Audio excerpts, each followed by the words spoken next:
രാജ്യത്തെ ഒന്നാകെ കണ്ണീരിലാഴ്ത്തിയ air India വിമാനാപകടം.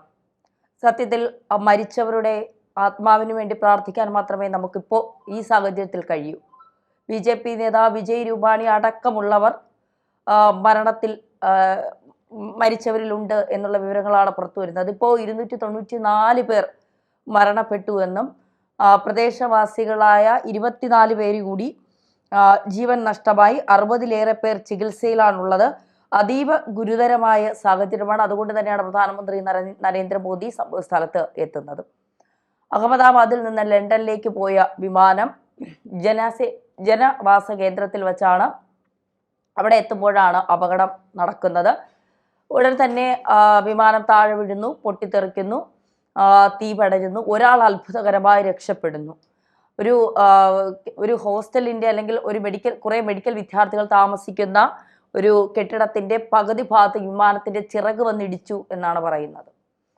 അത് അവിടെ ഉണ്ടായിരുന്ന ആളുകൾക്ക് പരിക്കേറ്റു എന്നാണ് ആദ്യം വന്നത്. പിന്നെയാണ് 24 പേരുടെ ജീവൻ നഷ്ടമായി എന്നൊക്കെയുള്ള വിവരങ്ങൾ പുറത്തു വരുന്നത്. എന്തായാലും ഇതിൽ എന്തെങ്കിലും ദുരൂഹതയുണ്ട് എങ്കിൽ അത് വിദേശകാര്യ മന്ത്രാലയവും ആഭ്യന്തര മന്ത്രാലയവും ഒക്കെ അന്വേഷിച്ച് പുറത്തു കൊണ്ടുവരിക തന്നെ വേണം. കാരണം ഇതുവരെ ഇത്തരം ഒരു വലിയ ദുരന്തം സംഭവിച്ചിട്ടില്ലാത്തിടത്താണ് ഇത്തരത്തിൽ ഒരു ദുരന്തം സംഭവിക്കുന്നത്. അതൊക്കെ നിങ്ങൾക്കറിയാവുന്ന കാര്യങ്ങളാണ്. ഞാൻ ഇതൊന്നും പറയാനല്ല ഇപ്പോൾ വന്നത്. പറഞ്ഞപ്പോൾ അതൊക്കെ പറഞ്ഞു പോയി എന്നുള്ളതാണ്.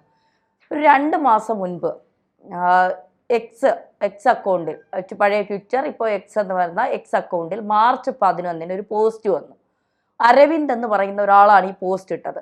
ഈ പോസ്റ്റിന് ഈ വിമാന അപകടവുമായോ എന്തെങ്കിലും ബന്ധമുണ്ടെന്നോ അതിൽ പറയുന്ന കാര്യങ്ങളാണ് എന്തെങ്കിലും ഇതിൽ ഒന്നുമല്ല സമർത്ഥിക്കാൻ പോകുന്നത്. അത്തരത്തിലുള്ള കാര്യങ്ങളും അല്ല പറയാൻ പോകുന്നത്. ഈ മാർച്ച് 11-ാം തീയതി ഈ അരവിന്ദ് എന്ന് പറയുന്ന ട്വിറ്ററിൽ നിന്ന് വന്ന പോസ്റ്റ് ഇപ്പോൾ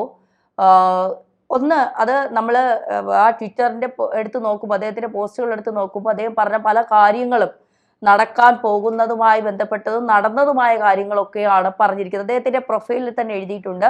ഒരു കോൺസ്പെറൻസി ആയിട്ടുള്ള ഒരാളാണ്. മാത്രമല്ല നടക്കാൻ പോകുന്നതും ഇനി വരാൻ പോകുന്നതുമായ സംഭവ വികാസങ്ങൾ ഞാൻ പറയും, നിങ്ങൾക്ക് വേണമെങ്കിൽ വിശ്വസിച്ചാൽ മതി എന്നാണ് അദ്ദേഹത്തിന്റെ പ്രൊഫൈലിൽ എഴുതിയിരിക്കുന്നത്. 111 ഫോളോവേഴ്സും 15,000-ഓളം പോസ്റ്റുകളും അദ്ദേഹം ഷെയർ ചെയ്തിട്ടുണ്ട്. അപ്പോൾ ഈ എയർ ഇന്ത്യയുമായി ബന്ധപ്പെട്ട് അദ്ദേഹം മാർച്ച് 11 ഷെയർ ചെയ്തൊരു പോസ്റ്റിൽ പറയുന്ന കാര്യങ്ങൾ ഒന്ന് ക്രോഡീകരിച്ച് പറയുന്നത് ഇങ്ങനെയാണ്.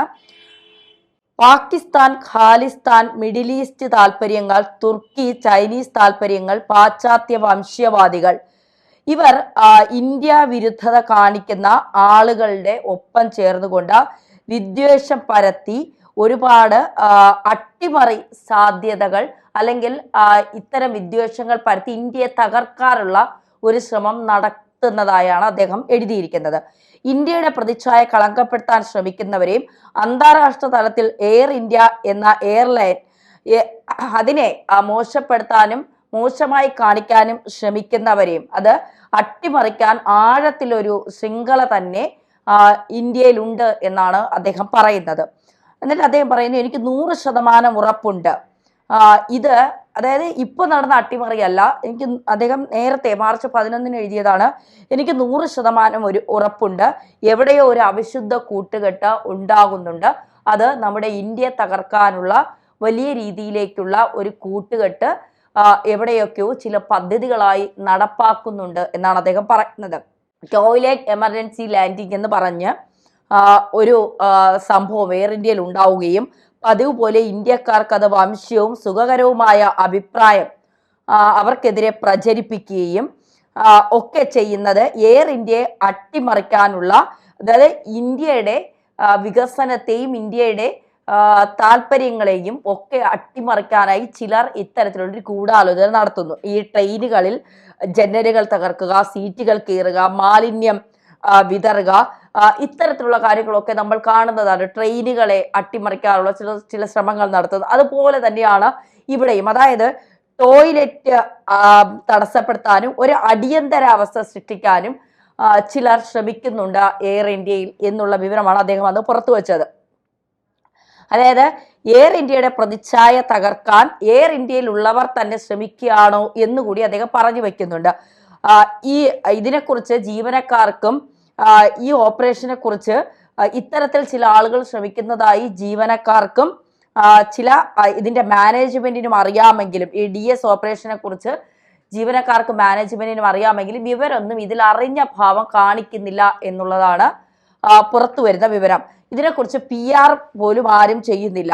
നമ്മുടെ സമ്പദ് വ്യവസ്ഥയെയും സോഫ്റ്റ് പവറിനെയും ഡീപ് സ്റ്റേറ്റ് ചേർന്ന് തകർക്കാൻ ശ്രമിക്കുന്നു എന്നുള്ള ഒരു കാര്യമാണ് അദ്ദേഹം പങ്കുവെക്കുന്നത്. മാത്രമല്ല ഇന്ത്യൻ കമ്പനികളിലെയും അതിനെ തകർക്കാനുള്ള ഉദ്ദേശത്തോടു കൂടി ഡീപ് സ്റ്റേറ്റ് അടക്കം വലിയ പ്രവർത്തനങ്ങൾ നടത്തുന്നുണ്ട് എന്നും ഈ തന്ത്രങ്ങൾ മനസ്സിലാക്കാൻ ഇന്ത്യക്കാർക്ക് മൂളയില്ല, അതായത് തലയ്ക്കകത്ത് ആള് താമസമില്ല, ഇവരോടൊപ്പം ചേർന്ന് നിന്ന് ഇവരും അതിന് ശ്രമിക്കുന്നുണ്ട് എന്നാണ് അദ്ദേഹം പറയുന്നത്. ഈ എയർ ഇന്ത്യ തകർക്കാനായി ഒരു ഗൂഢാലോചന എവിടെയോ നടക്കുന്നുണ്ട് എന്നുള്ള രീതിയിലുള്ള ഒരു കാര്യമാണ് അദ്ദേഹം മാർച്ച് 11 ഈ അദ്ദേഹത്തിന്റെ ട്വിറ്ററിൽ പോസ്റ്റ് ചെയ്തിരിക്കുന്ന ഒരു പോസ്റ്റിൽ വരുന്നത്. മൊത്തത്തിൽ പറഞ്ഞാൽ ഒരു അടിയന്തരാവസ്ഥ ഉണ്ടാക്കി എയർ ഇന്ത്യയെ തകർക്കുക എന്നുള്ള ലക്ഷ്യങ്ങൾ ചിലർ നടത്തുന്നുണ്ട്. ഡീപ് സ്റ്റേറ്റ് അടക്കം, ചൈനീസ് താല്പര്യങ്ങൾ അടക്കം, മിഡിൽ ഈസ്റ്റ്, പാകിസ്ഥാൻ, ഖാലിസ്ഥാൻവാദികളൊക്കെ അടക്കം ഇത്തരത്തിൽ ഖാലിസ്ഥാനിലെ പന്നു നേരത്തെ തന്നെ ഇത്തരത്തിലൊരു വിവരം പുറത്തു വിട്ടിരുന്നു, എയർ ഇന്ത്യയെ തകർക്കും എന്നൊക്കെ പറഞ്ഞുകൊണ്ട്. അപ്പോൾ ഇതൊക്കെ കൂട്ടി വായിക്കുമ്പോൾ എവിടെയൊക്കെയോ എന്തൊക്കെയോ ദുരൂഹതകൾ ഉണ്ടോ എന്ന് നമുക്ക് തോന്നിപ്പോവും. അത് സംശയം മാത്രമാണ്. അത് ആഭ്യന്തര മന്ത്രാലയം, വ്യോമയാന മന്ത്രാലയം ഒക്കെ അന്വേഷിച്ച് പുറത്തു കൊണ്ടുവരേണ്ട കാര്യമാണ്. ഇന്നലെ എയർ ഇന്ത്യയുടെ ഈ വിമാന അപകടം നടന്നതിന് ശേഷം ഈ മുഖ്യധാര അല്ലെങ്കിൽ ഈ ദേശീയ മാധ്യമങ്ങൾ, ഇന്റർനാഷണൽ മാധ്യമങ്ങളൊക്കെ ശ്രദ്ധിച്ചാൽ നമുക്ക് മനസ്സിലാകും അവരുടെയൊക്കെ മുഖ്യ തലക്കെട്ട് എന്ന് പറയുന്നത് ഇന്ത്യയിലെ എയർ ഇന്ത്യ വിമാനം, ഇന്ത്യയിൽ നിന്ന് പറന്ന എയർ ഇന്ത്യ വിമാനം, ലണ്ടനിലേക്ക് പോയ എയർ ഇന്ത്യ വിമാനം തകർന്നു എന്നതാണ്. അതിങ്ങനെ ഫുൾ പേജിൽ ഇങ്ങനെ ഏറ്റവും ആദ്യ വാർത്തയായി ഇങ്ങനെ നൽകുന്നുണ്ട്. നമുക്കറിയാം ഇന്ത്യയും പാകിസ്ഥാനും തമ്മിലുള്ള സംഘർഷമുണ്ടായ സമയത്ത് ഇന്ത്യ പാകിസ്ഥാന്റെ പല ഫ്ലൈറ്റുകളും അല്ലെങ്കിൽ പല യുദ്ധവിമാനങ്ങളും തകർത്തു എന്ന് പാകിസ്ഥാൻ പോലും സമ്മതിച്ചിട്ട് അത് മെയിൻ വാർത്തയായി കൊടുക്കാത്ത മാധ്യമങ്ങളാണ് ഇന്ത്യയുടെ ഈ ഒരു തകർച്ചയും ഇന്ത്യയുടെ ഈ ഒരു ഇപ്പോഴത്തെ അപകടാവസ്ഥയും ദുരന്താവസ്ഥയും ഒക്കെ ഇങ്ങനെ മുന്നിൽ കാണിക്കാനായി ഇത്തരത്തിൽ വലിയ രീതിയിലുള്ള ആഹ്ലാദം എന്ന് ഉദ്ദേശിച്ചത് സന്തോഷകരമായ കാര്യമല്ല. ഇന്ത്യയിൽ ഇത് നടന്നതുകൊണ്ട് അവർ സന്തോഷിക്കുന്നു എന്നുള്ളതല്ല, പക്ഷേ അത്തരത്തിലൊരു നീക്കം അവരുടെ ഭാഗത്തു നിന്ന് ഉണ്ടാകുന്നുണ്ട്. അപ്പോൾ മൊത്തത്തിൽ അരവിന്ദന്റെ പോസ്റ്റും അതിൽ പറഞ്ഞിരിക്കുന്ന കാര്യങ്ങളും ഇതെല്ലാം കൂടി കൂട്ടി വായിക്കുമ്പോൾ നമുക്ക് എവിടെയെങ്കിലും എന്തെങ്കിലും സംശയം തോന്നിയാൽ അതിൽ തെറ്റു പറയാൻ കഴിയില്ല എന്നുള്ളതാണ്. 2 മാസം മുൻപേ അരവിന്ദന്റെ മുന്നറിയിപ്പ് എത്തി. ആദ്യം കപ്പലുകൾ, നമുക്കറിയാം 2 കപ്പലുകളാണ് കേരള തീരത്ത്.